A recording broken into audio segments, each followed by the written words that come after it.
Olá! Então, continuando com Formação Econômica do Brasil, do Celso Furtado, continuando a leitura do prefácio, que foi escrito por Luiz Gonzaga de Melo Beluso.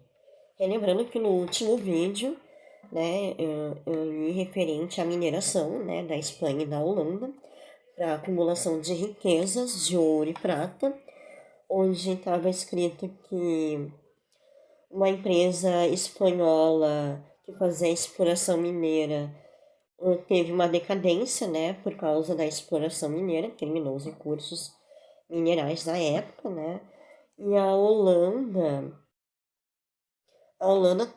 os estudiosos antigamente viam a Holanda como uma ilha de liberdades mercantis, né, e aí surgiu um autor, que era o Fernand Braudel, que ele discorda dessa liberdade mercantil da Holanda, né, dizendo, né, que não existia essa liberdade por causa de monopólios, né, do monopólio e da mão de obra escrava por minérios, né, procura de ouro e prata, porque, né, o Braudel sustentava que a Holanda não escapa ao espírito de seu tempo, né, toda a sua atividade estava marcada pelo monopólio, de fato.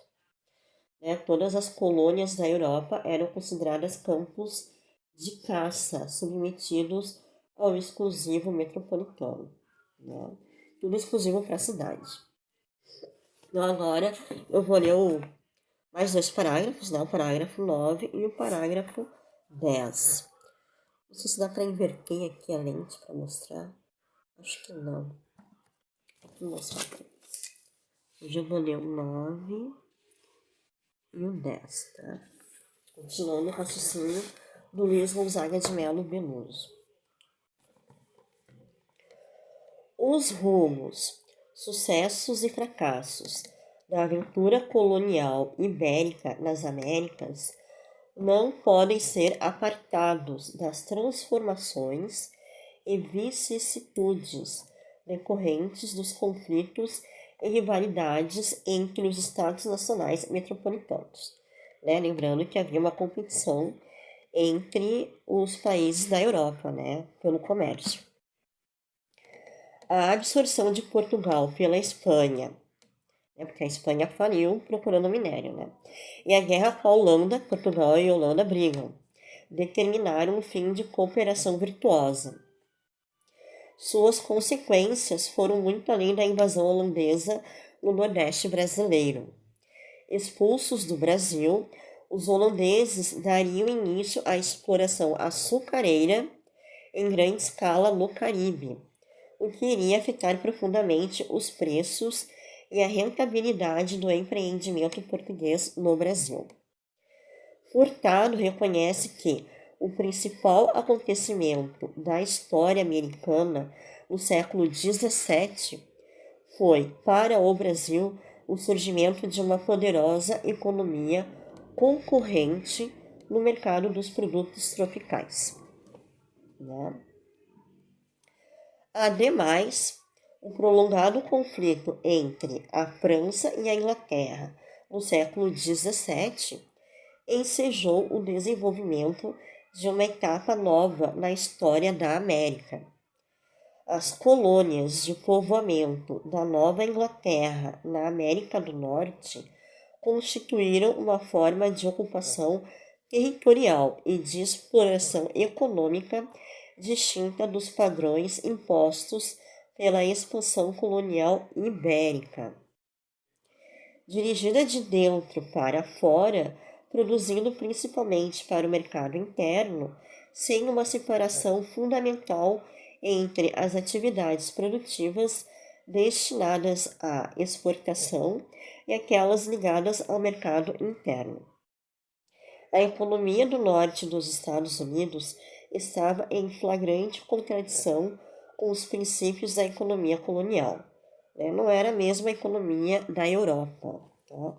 Isso não teria sido possível sem a articulação com a próspera economia de agricultura tropical das Antilhas, submetida às dificuldades de abastecimento e de meios, de transporte marítimo provocadas pelo conflito entre França e Inglaterra. Então agora entra os Estados Unidos, né? O novo concorrente para o Brasil, né? Que nesse caso quem manda no Brasil é Portugal, né? Por produtos tropicais. Os portugueses ainda estavam na cultura do açúcar. A Holanda é expulso do Nordeste brasileiro por Portugal e também começa a produzir açúcar no Caribe, uma competição aí com Portugal, né? E aí chegou os Estados Unidos, né? Que mais que tem aqui? É que é uma etapa nova na história da América, né? Porque vai rolar um conflito entre França e Inglaterra no século XVII, né? E aí as colônias de povoamento da Nova Inglaterra na América do Norte, tá? Vão para América do Norte aos Estados Unidos, tá? Constituíram uma força da ocupação territorial e de exploração econômica, distinta, ou seja, diferente dos padrões impostos pela expansão colonial ibérica, né?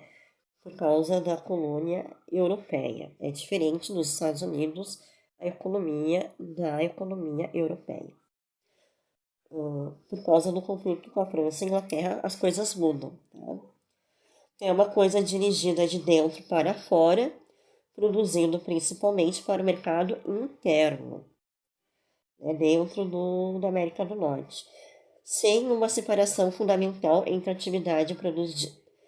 Não tem uma separação, conforme aqui o autor, não tem uma separação o que é produzido para exportação e para aquela que é mercado interno. Eles não separam, tá? E a economia do norte dos Estados Unidos estava em contradição com o princípio da economia colonial europeia. Porque na economia europeia era uma competição no comércio exterior entre os países europeus, né, exportação e consumo interno. E nos Estados Unidos eles não separam exportação e consumo interno. É uma contradição conforme há na Inglaterra. Né? Não rola aquela competição exportadora e o consumo interno. Não tem uma competição entre os países. Os Estados Unidos não compete como os países europeus. É o que dá a entender aqui. Tá? Então, isso não teria acontecido, né, se não fosse uma articulação próspera de economia de agricultura tropical das Antilhas, submetida a dificuldades de abastecimento e de meios de transporte marítimo provocados pelos conflitos entre França e Inglaterra. Tá? Então eu vou ficar por aqui. Tá? Acho que deu para entender, né? Os Estados Unidos começam a competir por causa da próspera economia da agricultura tropical das Antilhas. Porque estava muito ruim o abastecimento por meio de transportes marítimos provocados entre França e Inglaterra, que fazem transporte aos Estados Unidos, América do Norte. Então eu vou parar por aqui. Amanhã, ou se não houver nenhum previsto amanhã, eu continuo o parágrafo 11 e 12, tá? Hoje eu li o parágrafo 9 e o parágrafo 10. Agora tá bem mais fácil a leitura, né? Não tá tão difícil de entender, tá barbadinha a leitura. Tá? E amanhã, ou assim que der, provavelmente amanhã, parágrafo 11 e parágrafo 12, tá? Então tá bom, chega por hoje. Tchauzinho!